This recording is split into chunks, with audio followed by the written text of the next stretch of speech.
Assalamualaikum warahmatullahi wabarakatuh.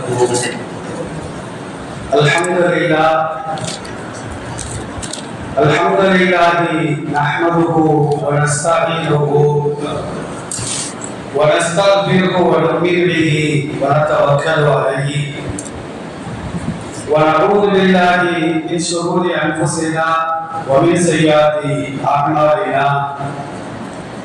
من يهده الله فلا مضل له ومن يضلل فلا هادي له ونشهد ان لا اله الا الله وحده لا شريك له ونشهد ان سيدنا محمدا عبده ورسوله اما بعد فقد قال الله تبارك وتعالى في محكم التنزيل والفرقان المجيد أعوذ بالله من الشيطان الرجيم إن الله وملائكته يصلون على النبي يا أيها الذين آمنوا صلوا عليه وسلموا تسليما اللهم صل على محمد وعلى آل محمد كما صليت على إبراهيم وعلى آل إبراهيم إنك حميد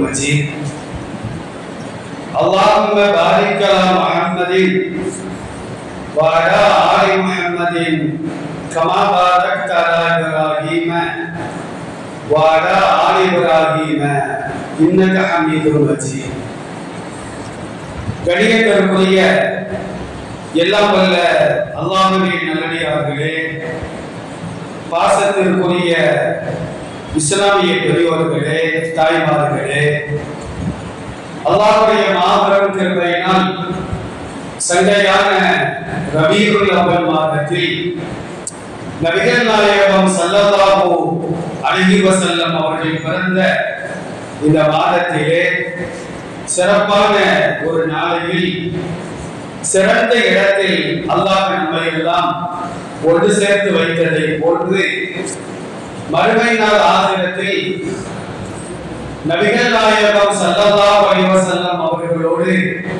ஜன்னத்துல் ஃபிர்தௌஸில் அமரக்கூடிய பாக்கியத்தை எனக்கும் உங்களுக்கும் நம் குடும்பத்தாருக்கும் வருங்கால நம்முடைய சந்ததிகளுக்கும் காலம் சென்ற நம்முடைய முன்னோர்களுக்கும் அல்லாஹ் ரப்பல் ஆலமீன் முழுமையாக தந்தொருள் புரிவானாக. ஆமீன். கண்ணியத்திற்குரிய அல்லாஹ்வின் நல்லடியார்களே, நபிகள் நாயகம் ஸல்லல்லாஹு அலைஹி வஸல்லம் அவர்கள் 23 ஆண்டு காலம் ஒட்டுமொத்த இஸ்லாமிய சமுதாயத்திற்கும் ஆன்மீக தலைவராக, அரசியல் தலைவராக இந்த உலகத்தில் வாழ்ந்து சென்ற பின்னால் அபூபக்கர் சித்திக் ரலியல்லாஹு அன்ஹு ஜனாதிபதியாக தேர்வு செய்யப்படுகிறார்கள். அதற்கு பின்னால் சையதனா உமர் ரலியல்லாஹு அன்ஹு ஜனாதிபதியாக கிட்டத்தட்ட 10 ஆண்டு காலம் அவர்கள் செயலாற்றினார்கள் என்பதை வரலாறுகள் சொல்லி காட்டுகின்றது. நாம் அமர்ந்திருக்கின்ற இந்த பள்ளிவாசலுடைய பெயர் உமர் சத்தா பள்ளிவாசல். உமர் ரலியல்லாஹு அன்ஹு எப்படிப்பட்டவர்கள்? அவர்கள் மூலமாக இஸ்லாமிய சமுதாயத்திற்கும் சகோதர சமுதாயத்தவர்களுக்கும் கிடைக்கின்ற படிப்பினைகள் என்ன? அவர்களை நாம் எப்படி முன்னுதாரணமாக ஆக்கிக் கொள்ள வேண்டும் என்பதை முஸ்லிம்களாக இருக்கக்கூடிய நாம் அறிந்து கொண்டு சகோதர சமுதாயத்தவர்களுக்கும் சையதனா உமர் ரலியல்லாஹு அன்ஹு அவர்களை பற்றி எடுத்து சொல்வதற்கு நாம் கடமைப்பட்டிருக்கின்றோம். கிபி 584ஆம் ஆண்டு உமர் ரலியல்லாஹு அன்ஹு மக்காவிலே பிறக்கின்றார்கள். கிட்டத்தட்ட 60 ஆண்டு காலம் இந்த உலகத்தில் வாழ்ந்து கிபி 644ஆம் ஆண்டு இந்த உலகத்தை விட்டும் அவர்கள் மறைந்து விடுகின்றார்கள். 634 இருந்து 644 வரையிலும் நீதமான ஆட்சி. எந்த அளவிற்கு என்று சொன்னால், அநியாயக்காரர்களினால் சுட்டுக் கொல்லப்பட்ட நம்முடைய மகாத்மா காந்தி அவர்கள் கூட அடிக்கடி சொல்லி காட்டுவார், இந்தியாவிலே முழுமையான சுதந்திரம், அந்த சுதந்திர காற்றை இந்தியர்கள் எல்லோரும் சுவாசிக்க வேண்டுமானால் ஜனாதிபதி ஒவ்வொருடைய ஆட்சி வேண்டும். அந்த அளவிற்கு நீதமான முறையிலே ஆட்சி செய்தார். தவறுகள் யார் செய்தாலும் கூட மதத்தை பார்க்க மாட்டார், நிறத்தை பார்க்க மாட்டார், மொழியை பார்க்க மாட்டார். தவறை மட்டும் பார்த்து நபிகள் நாயகம் ஸல்லல்லாஹு அலைஹி வஸல்லம் அவர்கள் தண்டனை வழங்கியதை போன்று அவர் தண்டனை வழங்குவார் என்று அந்த காந்தியடிகள் கூட அடிக்கடி சொல்லி காட்டுவார்கள். உமர் ரலியல்லாஹு அன்ஹுடைய ஆட்சி காலத்திலே ஒரு யூத சமுதாயத்தை சார்ந்தவர்களுக்கும் ஒரு இஸ்லாமியருக்கும் ஒரு நில தகராறு வழக்கு அந்த ஜனாதிபதியிடம் வருகிறது. உமர் ரலியல்லாஹு அன்ஹு இருவரையும் அழைத்து விசாரணை செய்கிறார்கள். கடைசியில பார்த்தா அப்படின்னா, முஸ்லீமாக இருக்கக்கூடியவர் அநியாயமாகவும், நீதம் என்பது யூதரின் பக்கமும் இருக்கிறது. யூதருக்கு தான் அவரை தீர்ப்பளித்தார்கள். இந்த இடம் உலகத்தான் சொல்றார். உமர் ரலியல்லாஹு அன்ஹு சொல்லி காட்டுவார்கள், என்னுடைய ஆட்சி காலத்திலே ஒருவர் ஒரு கண் பாதிக்கப்பட்டு ஒரு கண் பிடிக்கப்பட்டு எனக்கு முன்னால் வந்து நின்றாலும் கூட இவன் எதிரி வராமல் நான் இவனுக்கு தீர்ப்பு சொல்ல மாட்டேன். காரணம் என்ன தெரியுமா? இவனுக்கு ஒரு கண் போயிருக்கலாம், ஆனா இவன் எதிரிக்கு ரெண்டு கண் போயிருந்தா நான் என்ன செய்ய முடியும்? அதனால வாதியும் வர வேண்டும், பிரதிவாதியும் வர வேண்டும். இருவரும் வந்தால்தான் நான் விசாரித்து தீர்ப்பு சொல்வேன் என்று செய்தனா உமர் ரலியல்லாஹு அன்ஹு சொல்கின்ற அளவிற்கு நீதமான ஆட்சி செய்தவர் தான் ஜனாதிபதி உமர் ரலியல்லாஹு அன்ஹு என்பதை உண்மையான சரித்திரங்கள் தெளிவாக சொல்லி காட்டுகின்றன. உமர் ரலியல்லாஹு அன்ஹு நபி ஸல்லல்லாஹு அலைஹி வஸல்லம் அவர்கள் நபியாக ஆக்கப்பட்டு 6 ஆண்டுகளுக்கு பின்னால் தான் இஸ்லாத்தை தழுவுகின்றார். நபி ஸல்லல்லாஹு அலைஹி வஸல்லம் அவர்களுக்கு 40ஆம் வயதிலே நபித்துவம் கொடுக்கப்படுகிறது. 41 வயசு, 42 வயசு, 46ஆம் வயதில் தான், அதாவது நபித்துவம் கொடுக்கப்பட்டு 6வது ஆண்டில் தான் உமர் ரலியல்லாஹு அன்ஹு இஸ்லாத்தை தழுவுகின்றார்கள். இந்த 6 ஆண்டு காலம் பெருமானார் உயிர்பட இஸ்லாத்தை தழுவிக் கொண்ட சொற்ப நபர்கள் வெளியே காட்ட முடியாமல், ஈமானை வெளியே காட்ட முடியாமல் மறைமுகமாகத்தான் அவர்கள் வணக்க வழிபாடுகளை செய்து வந்தார்கள். அதற்கு என்ன காரணம்? செய்தனா உமர் ரலியல்லாஹு அன்ஹு இஸ்லாத்தை ஏற்றுக்கொள்வதற்கு முன்னால் கையில் ஒரு வாளோடு தான் அலைவார்கள். அந்த வாள் எதற்கு என்று சொன்னால், முகம்மதுடைய தலையை வெட்ட வேண்டும். அவரை சாகடித்தால்தான் இஸ்லாத்தை குழியோடு புதைக்க முடியும் என்று எண்ணி இன்றைக்கு எண்ணிக்கொண்டிருக்கிறார்கள் அல்லவா? இஸ்லாத்தையும் இஸ்லாமிய சட்டத்திட்டங்களையும் இஸ்லாமிய வேதங்களையும் குழியோடு புதைத்து விட்டால் இஸ்லாம் மண்ணோடு மண்ணால் ஆகிவிடும் என்று சொல்கிறார்களே, அது ஒருபோதும் நடக்காத காரியம் என்பதை உலக பொதுமறையா அன்குரானிலே அல்லாஹ் தெளிவாக சொல்லி காட்டுவார். உமர் ரலியல்லாஹு அன்ஹு நாளுக்கு நாள் அவருடைய வீரியம் இஸ்லாத்திற்கு எதிராக அதிகரித்துக் கொண்டே செல்கின்றது. இந்த காலகட்டத்தில் நபிகள் நாயகம் ஸல்லல்லாஹு அலைஹி வஸல்லம் அல்லாஹ்விடத்தில் துஆ செய்கிறார்கள். திருமதி என்ற நூல்ல 3681வது செய்தியாக பதிவு செய்யப்படுகிறது. இப்னு உமர் ரலியல்லாஹு அன்ஹு அந்த செய்தியை அறிவிப்பார்கள். ரசூலுல்லாஹ் என்ன துஆ செய்றாங்கன்னா, அல்லாஹும்ம ஐஸல் இஸ்லாம பி அஹப்பி ஹாலைனி ரஜுலைனி இலைக பி அபி ஜஹில் அவ் B Umar ibn Khattab. Abu ஜஹில், Umar ரலியல்லாஹு உமர், இந்த இருவரில் யாரெல்லாம் உனக்கு யார் ரொம்ப பிரியமானவராக இருக்கிறாரோ அவரை கொண்டு இந்த இஸ்லாத்திற்கு கண்ணியம் சேர்ப்பாயாக. இந்த ரெண்டு பேர்ல யாருக்காவது இஸ்லாம் ஆக வேண்டும், ஹிதாயத்து கிடைக்க வேண்டும், அந்த இருவரில் ஒருவரின் மூலமாக இந்த இஸ்லாம் கண்ணியம் பெற வேண்டும் என்று நபிகள் நாயகம் ஸல்லல்லாஹு அலைஹி வஸல்லம் அவர்கள் துஆ செய்கிறார்கள்.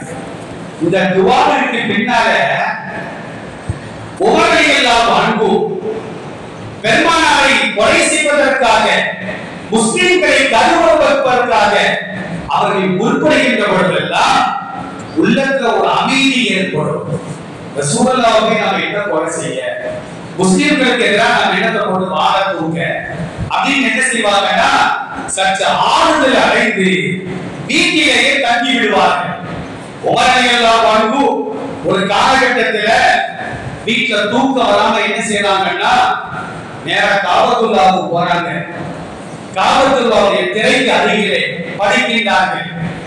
அதற்கு அருகில் நபிகள் நாயகம் ஸல்லல்லாஹு அலைஹி வஸல்லம் அதுவரையிலும் இறங்கிய திருக்குர்ஆனுடைய பிரதியை கையில் வைத்துக் கொண்டு அவர்கள் ஓதிக் கொண்டிருக்கிறார்கள். அல் ஹாக்கத்து மல் ஹாக்கா வமா அத்ராக மல் ஹாக்கா. மறுமை என்றால் என்ன, அந்த நிகழ்ச்சி எப்படிப்பட்டது, மறுமை சம்பந்தமான அந்த வசனங்களை எல்லாம் பெருமானார் ஸல்லல்லாஹு அலைஹி வஸல்லம் ஓதிக்கொண்டே இருக்கின்றார்கள். இதை செவிப்படுத்திக் கொண்டிருக்கின்ற உமர் ரலியல்லாஹு அன்ஹு நல்லதாக இருக்குது குர்ஆனுடைய வசனங்கள். ஒரு சமயம் இது கவிஞராக இருப்பாரோ, இது கவிதையாக இருக்குமோ என்றெல்லாம் உமர் ரலியல்லாஹு அன்ஹு சந்தேகப்படுகின்றார். இஸ்லாத்தை தழுவுவதற்கு வந்தார். அதற்கு பின்னால நபிகள் பெருமானார் ஸல்லல்லாஹு அலைஹி வஸல்லம் அவர்களை கொலை செய்வதற்காக வாளோடு செல்கின்ற பொழுது நுஐம் இப்னு அப்துல்லாஹ் ரலியல்லாஹு அன்ஹு அப்படிங்கிற சஹாபி உமர் ரலியல்லாஹு அன்ஹு அவர்களை பார்த்து கேட்டார்கள், உமரே எங்கே செல்கிறீர்கள், எங்கே செல்கிறீர்கள்? நான் பெருமானாருடைய கலையை முடிப்பதற்காக செல்கின்றேன். அது ஒரு பொருள் இருக்கட்டும், உன்னுடைய தங்கையும் உன் தங்கை கணவரோ இஸ்லாத்தை தழுவிவிட்டார்கள், அதோட நீ கேட்குவார்ன்ற உடனே உமர் ரலியல்லாஹு அன்ஹு அவர்களுக்கு கடுமையான கோபம். பாசத்திற்குரிய தங்கை அவள் இஸ்லாத்தை தழுவிவிட்டாரா, நம்முடைய மச்சான் இஸ்லாத்தை தழுவிவிட்டாரா என்று நினைத்துக் கொண்டு உமர் ரலியல்லாஹு அன்ஹு நேர தங்கையின் வீட்டிற்கு செல்கின்றார். அவர் தங்கையின் பெயர் ஃபாத்திமா. கதவை தட்டுகின்றார். திறந்தால் செய்தனா உமர் ரலியல்லாஹு அன்ஹு இஸ்லாத்தை தழுவுவதற்கு முன்னால் அவர் நின்று கொண்டிருக்கின்றார். தன்னுடைய தங்கையின் கணவர் சக்ரீத் ரலியல்லாஹு அன்ஹு அவர்களை சட்டையை பிடித்துக் கொண்டு இஸ்லாத்தை ஏற்றுக்கொண்டாயாமே, நம்முடைய முன்னோர்களின் மதத்தை துறந்து நீ இஸ்லாத்திற்கு ஏன் செல்ல வேண்டும் என்றெல்லாம் கேட்கின்ற பொழுது கேட்டுவிட்டு தன்னுடைய தங்கையின் கணவரை அடிக்கின்றார்கள் உமர் அவர்கள். தங்கை சொன்னாங்களா, என்னுடைய கணவரை நீங்கள் அடிப்பது கூடாது, நாங்கள் குர்ஆனை படித்துக் கொண்டிருக்கிறோம் என்று சொல்லுகின்ற பொழுது உமர் கேட்கிறாரு, நீ என்ன படிச்சிட்டு இருந்தீங்க, அந்த பிரதியை எனக்கு தாருங்க. அவர் தங்கை சொல்கின்றார், நீ சுத்தம் இல்லாத மனிதர், கைகால்களை கழுவி சுத்தமாகிவிட்டு வந்தால்தான் இந்த குர்ஆனுடைய பிரதியை நாங்கள் தருவோம் என்று சொல்லுகின்ற பொழுது உமர் அவர்கள் கைகால்களை கழுவிவிட்டு பிரதியை வாங்கி படிக்கின்றார். அதில் அவருடைய கண்களிலே ஒரு வசனம் படிக்கின்றது, இன்னனி அலல்லாஹு லா இலாஹ இல்லா அன ஃபக்புதுனி. என்னை தவிர வேறு கடவுள் கிடையாது, நான் தான் வணங்கப்படுவதற்கு தகுதியானவன் என்ற அல்லாஹ்வுடைய வசனங்கள் உமர் ரலியல்லாஹு அன்ஹுடைய கண்களில் பட்டவுடன் அவர் சொல்லுகின்றார், தங்கையை பார்த்து, தங்கையின் கணவரை பார்த்து, நானும் இஸ்லாத்தை தழுவிவிட்டேன். தழுவிய பின்னால் உமர் ரலியல்லாஹு அன்ஹு என்ன செய்றாங்க அப்படின்னா, தாருல் அர்கம் ரலியல்லாஹு அன்ஹு அவர்களை வீட்டில் வைத்துக் கொண்டுதான் நபிகள் நாயகம் ஸல்லல்லாஹு அலைஹி வஸல்லம் அதுவரையிலும் இஸ்லாத்தை ஏற்ற நபித்தோழர்களுக்கு இஸ்லாத்தை கற்றுக் கொடுத்துக் கொண்டிருக்கிறார்கள். அர்க்கம் ரலியல்லாஹு அன்ஹு அவர்களின் இல்லம் கதவை சாத்திவிட்டு 39 நபர்கள் வரலாறுகள், உண்மையான வரலாறுகள் தெளிவாக சொல்லியிருக்கிறார்கள். 39 நபர்கள் மாத்திரம் அந்த வீட்டிற்குள்ளாக இருக்கிறார்கள். கதவு தட்டப்படுகின்ற சத்தம் கேட்கின்றது. வாயில் காப்பாளர் கதவின் துவாரத்தின் வழியாக பார்க்கின்றார். உமர் ரலியல்லாஹு அன்ஹு இருக்கிறார்கள். ரசூலுல்லாஹ் சொல்றாங்க, யா ரசூலல்லாஹ், உமர் வந்திருக்கின்றார், கதவை திறக்கவா வேண்டாம்? ஹம்சா ரலியல்லாஹு அன்ஹு சொல்றாங்க, கதவை திறக்க என்ன வந்தாலும் நம்ம பார்த்துக்கிறோம். கதவு திறக்கப்படுகிறது. ஹம்சா ரலியல்லாஹு அன்ஹு உமருடைய சட்டையை பிடிக்கின்றார். உமர் சொல்கிறார், ஹம்சா அவர்களே, நாங்கள் உன்னை கருவுறுப்பதற்காக வரவில்லை, இஸ்லாத்தை தழுவுவதற்காக நான் வந்திருக்கின்றேன். இஸ்லாத்தை தழுவுகின்றார். ஹதீஸ்களிலே பதிவு செய்யப்படுகிறது, கலிமாவை சொன்னவுடன் பெருமானார் ஸல்லல்லாஹு அலைஹி வஸல்லம் அவர்களும் நபி தோழர்களும் அல்லாஹு அக்பர், அல்லாஹ் தான் மிகப்பெரியவன் அப்படிங்கிற வார்த்தையை சொன்னதாக சரித்திரங்கள் நமக்கு தெளிவாக சொல்லியிருக்கிறார்கள். அருமையானவர்களே, நேற்று இஸ்லாத்திற்கு வந்தவர், அவருக்கு எவ்வளவு பெரிய மரியாதை என்று சொன்னால், நபிகள் பெருமானார் ஸல்லல்லாஹு அலைஹி வஸல்லம் அவர்கள் உமர் ரலியல்லாஹு அன்ஹு அவர்களை குறித்து சொன்னார்கள், உமரே, நீங்கள் ஒரு பாதையில் நடந்தால் எதிர்த்திசையில் ஷைத்தான் வந்தாலும் கூட அவர் பாதையை மாற்றிக் கொள்வார். ஆக உமர் வராத, இவர்கிட்டவே மாட்டிட்டு இருக்க முடியாத என்று அவர் பாதையை மாற்றிக் கொள்வார் என்பதாக பெருமானார் ஸல்லல்லாஹு அலைஹி வஸல்லம் உமர் ரலியல்லாஹு அன்ஹு அவர்களை பார்த்து சொல்லி காட்டுவார்கள். ஜாபீர் ரலியல்லாஹு அன்ஹு அறிவிக்கக்கூடிய செய்தி புகாரி என்ற நூல்ல 3679வது செய்தியாக பதிவு செய்யப்படுகிறது. நபிகள் நாயகம் ஸல்லல்லாஹு அலைஹி வஸல்லம் ஒரு நாள் தூங்குகின்ற பொழுது, இரவு நேரத்தில் தூங்குகின்ற பொழுது சுவர்க்கத்தை கனவிலே பார்க்கிறார்கள். ரசூலுல்லாஹ்வுக்கு சொர்க்கம் தான் கனவுல வரும். அப்ப கனவில் பார்க்கின்ற பொழுது ஃபைதா அன பிர் ருமைஸா, ருமைஸா அப்படிங்கிற ஒரு சஹாபி பெண்மணி. இவங்க யார் அப்படின்னா அபூ தல்ஹா ரலியல்லாஹு அன்ஹு அவர்களின் மனைவி. அவங்க பேர் தான் ருமைஸா. அனஸ் இப்னு மாலிக் ரலியல்லாஹு அன்ஹு அவர்களின் தாயார். இந்த ருமைஸாவுடைய சகோதரிட்ட ரசூலுல்லாஹ் சின்ன குழந்தையாக இருக்கின்ற பொழுது பால் குடிக்கிறார்கள். அப்ப பால் குடி சிற்றன்னை ருமைஸா ரலியல்லாஹு அன்ஹா கனவுல பெருமானாருக்கு அருகிலே யார் இருக்கிறார் என்றால் ருமைஸா ரலியல்லாஹு அன்ஹா சுவர்க்கத்திலே இருக்கிறாங்க. அப்ப அந்த நேரத்துல பெருமானார் ஸல்லல்லாஹு அலைஹி வஸல்லம் சொன்னார்கள், சமித்து ஹஷபத்தன், யாரோ நடந்து செல்கின்ற வெள்ளிய காலடி ஓசை கேட்டது. நான் செவிமடுத்தேன், இது யாருடைய நடை என்று கேட்டேன். அப்ப சுவர்க்கத்தினுடைய அந்த அதிபதிகள் வானவர்கள் சொன்னார்கள், ஹாதா பிலால், பிலால் ரலியல்லாஹு அன்ஹு அவர்களே கால் ஓசை. ரசூலுல்லாஹ் வந்து தூக்கத்தை வந்து விழிச்ச பெண்ணால பிலால் ரலியல்லாஹு அன்ஹு அவர்களை அழைத்து கேட்பாங்களா, உங்களுடைய காலடி ஓசையை நான் சுவர்க்கத்தில் செவிமடுத்தேன். நான் செய்யாத ஏதோ ஒரு நல்ல அமல நீங்க செய்வீங்க, அதனால்தான் அல்லாஹ் உங்களுக்கு சுவர்க்கத்தில் நடக்கின்ற அந்த காட்சியை எனக்கு காட்டி கொடுத்தான். நீங்க என்ன அமல் செய்கின்றீர்கள்? பிலாலை பார்த்து ரசூலுல்லாஹ் கேட்கும்போது பிலால் ரலியல்லாஹு அன்ஹு சொல்றாங்க, யா ரசூலல்லாஹ், நான் எப்போ ஒளி செஞ்சாலும் 2 ரக்காத்துகள் தஹியத்துல் வுது நான் தொழுவேன். இப்ப நாம ஒளி செய்கிறோம், வந்து உட்கார்ந்துட கூடாது, 2 ரக்காத்துகள் நாம் தொழுக வேண்டும். தஹியத்துல் வுது, வுதுவினுடைய காணிக்கை தொழுகை என்று சொல்வார்கள். எத்தனையோ நபர்கள் இஸ்லாமிய சமூகத்தை சார்ந்தவர்கள் ஒளி செய்யாம தொழுகாம இருக்கின்ற அந்த நேரத்தில் அல்லாஹ் எனக்கு ஒளி செய்யக்கூடிய பாக்கியத்தை கொடுத்தானே, அவருக்கு நான் நன்றி செலுத்துகின்றேன் அப்படின்னு 2 ரக்காத்து தொழுவேன். அதன் மூலமாகத்தான் சுவர்க்கத்தில் நான் நடந்து செல்லக்கூடிய ஓசையை நீங்கள் கேட்கிறீர்கள் என்று பிலால் ரலியல்லாஹு அன்ஹு பெருமானாரை பார்த்து சொல்லி காட்டுவார்கள். இப்ப ரசூலுல்லாஹ் சொல்றாங்க, ரஐத்து கஸ்ரன் தினா, ரஐத்து கஸ்ரன், சுவர்க்கத்துல ஒரு பெரிய மாளிகை எனக்கு நான் பார்த்தேன். நான் கேட்டேன், இந்த மாளிகை யாருக்குரியது?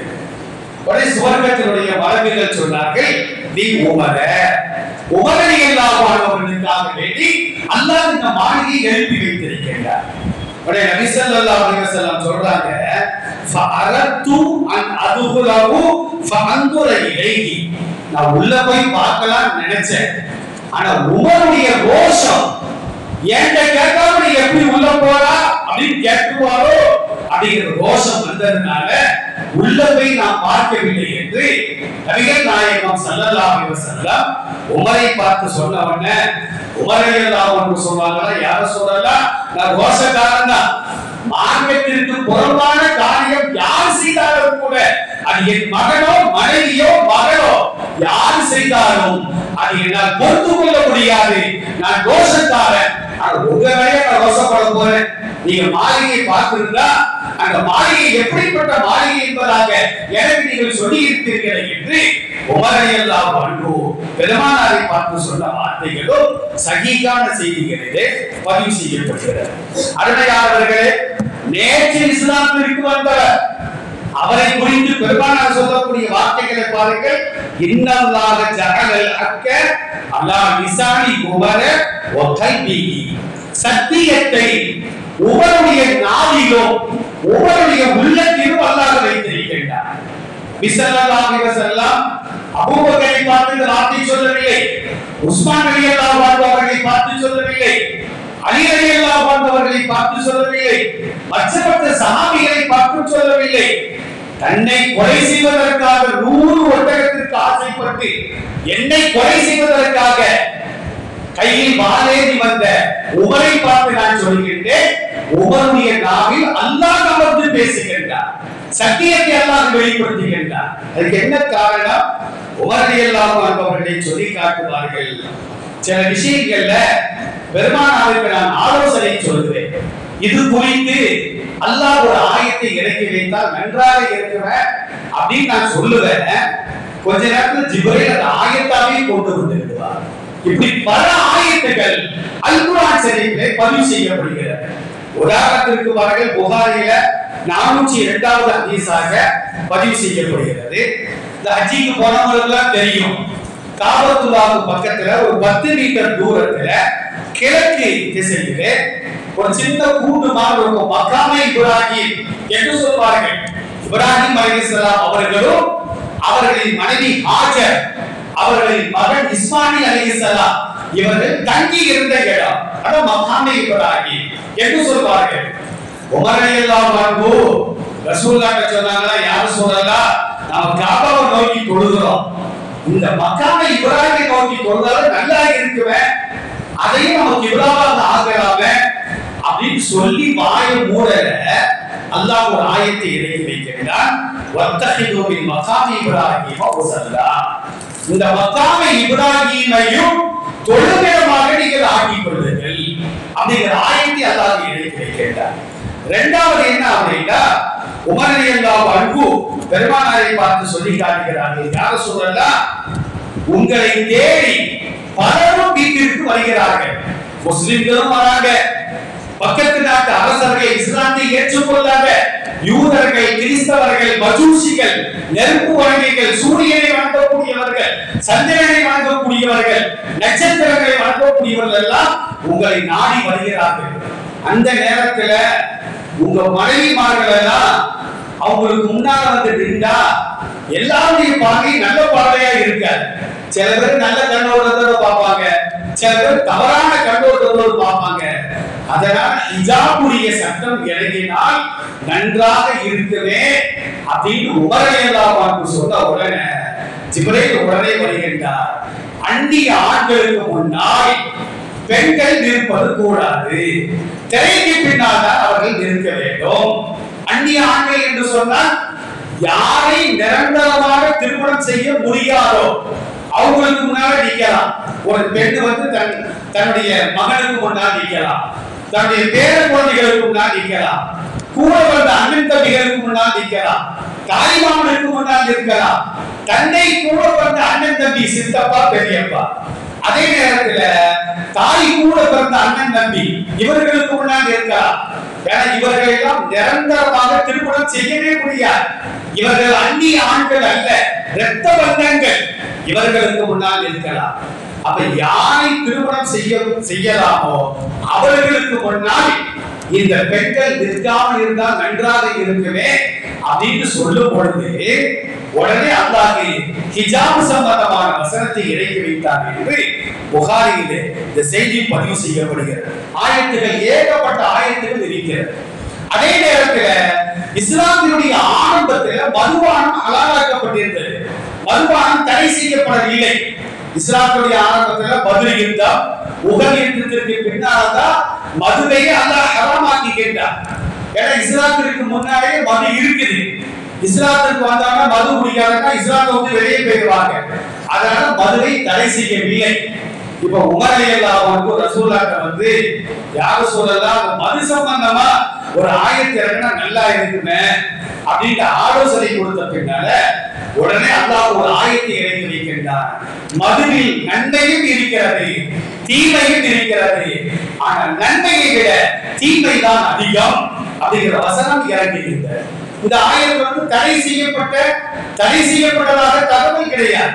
இன்னைக்கு குர்ஆனை நம்ம ஓதிட்டு தான் இருக்கிறோம்.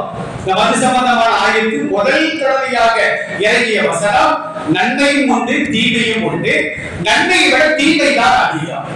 சஹாபாக்கள் பார்த்தாங்க தீமை அதிகமா இருக்குல்ல குடிக்க வேண்டாம், சில பேர் நன்மை இருக்கதான் செய்து குடிப்போம், இப்படியே இருக்கிறாங்க. கொஞ்ச காலத்திற்கு பின்னால் உமர் ரலியல்லாஹு அன்ஹு மறுபடியும் வராங்க. யார சொல்லலாம் கொஞ்சம் மது சம்பந்தமா ஒரு ஆயத்து இறங்கினா நல்லா இருக்குமே அப்படின்னு ஐடியா கொடுக்குறாங்க. உடனே அல்லாஹ் ஒரு வசனத்தை இறக்கி வைக்கின்றான். தொழுகை நேரத்தில் நீங்கள் போதை உள்ளவர்களாக இருப்பது கூடாது. இன்னைக்கு அந்த வசனம் இருக்கு, ஆனா அதை வச்சு நம்ம செயல்படுத்த கூடாது. நன்மை இருக்கு தீமை இருக்கு, அல்லாஹ் தான் தடுக்கலையா அடிக்கலாமா சரக்கு அப்படின்னு நம்ம நினைக்க கூடாது. அப்ப இரண்டாவது கட்டமாக நீங்கள் போதையில் இருக்கும் பொழுது தொழுகை பக்கம் இருக்குவது கூடாது. நான் தக்கரவு சலாத்த வாண்டும் சுகாரா அல்லாஹ் தெளிவாக சொன்னார். உடனே சஹாபாக்கள் என்ன செய்வாங்க, இஷா தொழுத பின்னால மது குடிப்பாங்க, ஃபஜ்ர்ல தெளிச்சிருவாங்க, ஃபஜ்ர் தொழுத பின்னால மது குடிப்பாங்க, லுஹர்ல தெளிச்சிருவாங்க. இப்படியே கொஞ்ச நாள் போயிட்டே இருக்கு. ஒரு சஹாபி கிட்ட ஒரு விருந்து, அந்த விருந்துல மது பரிமாறப்படுகிறது. ஒரு நபித்தோழர் மக்ரிப் நேர தொழுகை நடத்துகின்றார். குல்யாயுவை காஃபிரூன் அப்படிங்கிற சூறாவை ஓதுகின்றார். அது நல்லா இருந்தாலே சில பேருக்கு ஓத முடியாது, திரும்ப அந்த ஆயத்துகள் வந்துகிட்டே இருக்கும். இவர் போதையில ஓதும் பொழுது அது வரக்கூடிய லா அப்படிங்கிற எழுத்தை எல்லாம் நீக்கி விட்டார். லா என்பது நஃபி என்று அரபியிலே சொல்வார்கள். இல்லை என்பதற்கு பகரமாக அந்த லா என்ற எழுத்து வரும். அது என்ன வருது, குல்யாயுகள் காஃபிரூன் லா அஅபுது மா தஅபுதூன், நீங்கள் வணங்கக்கூடிய தெய்வங்களை நாங்கள் வணங்க மாட்டோம், நாங்கள் வணங்கக்கூடிய அல்லாஹ்வை நீங்கள் வணங்க மாட்டீர்கள் அப்படிங்கிற ஆயத்து வரும். இவர் லாவை எடுத்து ஓதுறாரா, நீங்கள் வணங்கக்கூடிய தெய்வங்களை நாங்கள் வணங்குவோம், நாங்கள் வணங்கக்கூடிய அல்லாஹ்வை நீங்கள் வணங்குகிறீர்கள். அர்த்தமே மாறி போயிடுச்சு. இப்பதான் உமர் ரலியல்லாஹு அன்ஹு ரசூலுல்லாஹ் வந்து சொல்றாங்க, யா ரசூலல்லாஹ் மது குடித்து அதாவது சரியான ஒரு குடியை அல்லாஹ் விலக்கி வைத்தால் நன்றாக இருக்கும் என்று சொல்லும் பொழுதுதான் இன்னமல் ஹம்ரு வல் மைசிர், மது சூது அம்பி என்று குடிக்கேட்குதல் இவைகள் எல்லாம் அமலு ஷைத்தானின் செயல்கள், ஃபஜித்தனிபூஹு முற்றிலுமாக நீங்கள் தவிர்த்து கொள்ளுங்கள் அப்படின்னு அல்லாஹ் மதுவை அன்றைக்கு தான் ஹராமாக்கியிருக்கிறார். இந்த செய்தி கிடைச்ச உடனே மதீனால நபித்தோழர்கள் பெரிய பெரிய பார்களை நடத்தினார்கள். இந்த ஆயத்தை கேட்ட உடனே அல்லாஹ் ஒட்டுமொத்த சமுதாயத்திற்கு எதை ஹராமாக்கி வைத்திருக்கிறானோ அதை விற்பனை செய்வதோ அன்பளிப்பு செய்வதோ மார்க்கத்தில் தடை. இன்னைக்கு பெரும்பாலான இஸ்லாமிய திருமணங்கள்ல சகோதர சமுதாயத்தவர்கள் வருவார்கள், ஆனால் அவர்களுக்கு மது விருந்து நடத்தப்படுகிறது. இஸ்லாமிய குடும்பங்களில் கூட இன்றைக்கும் நடைபெறுகிறது. நாமளா குடிக்க அவனுக்கு தான் கொடுக்கிறோம் கூடாது, மார்க்கம் தடை என்று சொன்னால் ஒட்டுமொத்த சமுதாயத்திற்கு வல்லாது தடுத்து விட்டால் அதை அன்பளிப்பு செய்வதோ இனாமாக கொடுப்பதோ கூடாது என்று பெருமானார் சொன்ன காரணத்தினால நபித்தோழர்கள் என்ன செய்யறாங்கன்னா மதீனாவுடைய வீதிகளை கொட்டி நின்றாங்க. ஹதீஸ்கள்ல முஸ்லிம்ல ஒரு ஹதீஸ் வருகிறது, மதீனா வீதிகளிலே மதுவாடு ஓடியது என்று சொல்லப்படுகிறது. அதற்கு பின்னால் தான் நபி ஸல்லல்லாஹு அலைஹி வஸல்லம் சொல்வார்கள், யாராவது மது குடித்தால் அவர்களுக்கு 40 அடி. ஹதீஸ்ல என்ன வருது அப்படின்னா, நாங்கள் செருப்பால் அடித்தோம், அதே நேரத்தில் பச்சை மட்டையால் நாங்கள் அடித்தோம், 40 அடி கொடுக்க வேண்டும், திரும்ப திரும்ப செஞ்சா நாடு நடத்த வேண்டும் பெருமானார் சொல்லி காட்டுவார்கள். செய்ததா உமர் ரலியல்லாஹு அன்ஹு ஆட்சி காலத்துல மதுப்பிரியர்கள், இது குடிகாரன் சொல்லக்கூடாதா, ஒரு அமைச்சர் பேசியிருக்கார், மதுப்பிரியர்கள் ஏன்னா அவங்க மனசு கோபிச்சிடக்கூடாது, வேதனைப்படக்கூடாது. மது பிரியர்கள் சொல்லணுமா, மது குடிப்பது குற்றம் அல்ல என்று பேசி இருக்கிறார். ஒரு மாவட்ட ஆட்சியாளர் என்ன பேசுறாங்க, மது குடிப்பது தவறே கிடையாது என்று பேசுகின்றார் தமிழகத்தில். அதையும் நாம் பார்த்து வருகின்றோம். அப்ப அந்த மது பிரியர்கள் உமருடைய ஆட்சி காலத்தில் அதிகமானதுனால 40-80 அடியாக மாற்றினார்கள் என்று வரலாறு நமக்கு தெளிவாக சொல்லி காட்டுகிறது. அந்த உமருடைய ஆட்சி இந்திய திருநாட்டில் வருமானால் முஸ்லிம்கள் மாத்திரமல்ல, அனைத்து சமுதாய மக்களும் அவரவருடைய உரிமைகளை பெற்றுக்கொண்டு அவரவருடைய மத கலாச்சாரத்தின் அடிப்படையில் ஒருவர் மற்றவரிடத்தில் தலையிடாமல் லக்கும் தீனுக்கும் வழியது, உங்கள் கலாச்சாரம் உங்களுக்கு, எங்கள் கலாச்சாரம் எங்களுக்கு என்று சரிசமமாக வாழ முடியும் என்று காந்தியடிகள் சொன்ன வார்த்தை அது 100 விழுக்காடுகள் சத்தியமானது. எல்லாம் வல்ல அல்லாஹ் ஜல்லஷானஹு தஆலா அப்படிப்பட்ட ஒரு ஆட்சியை இந்திய திருநாட்டில் அல்லாஹ் தருவானாக. எல்லாம் வல்ல இறைவன் நாம் எதை கேட்டோமோ, எதை நாம் பேசினோமோ அதை இங்கு வராதவர்களுக்கு எடுத்து சொல்லக்கூடிய நாயகர்களாக நம் அனைவரையும் அல்லாஹ் ஆக்கிய புரிவானாக. அஸ்ஸலாமு அலைக்கும் வரஹ்மத்துல்லாஹி.